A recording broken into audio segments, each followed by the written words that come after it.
हिंगोली शिवाजी कराळे भागवत धर्माची पताका थेट पंजाबपर्यंत पोहोचवणाऱ्या संत नामदेव महाराजांचा समाधी सोहळा आता थेट मलेशियात होणार आहे। यानिमित्त मलेशियात 3 दिवस रामकृष्ण हरीचा गजर होणार आहे। भक्तिपथ फाउंडेशनने यासाठी पुढाकार घेतला आहे।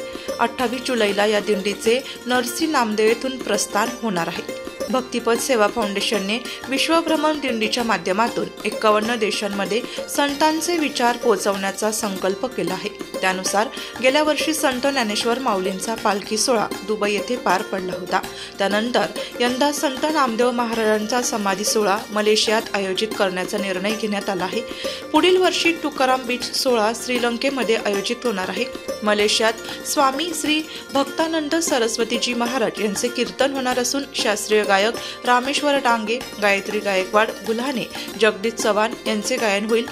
यावेळी 250 पेक्षा अधिक भाविकांना संत नामदेव ग्रंथा यावेळी 250 पेक्षा अधिक भाविकांना संत नामदेव गाथा ग्रंथ वितरित केला जाणार आहे।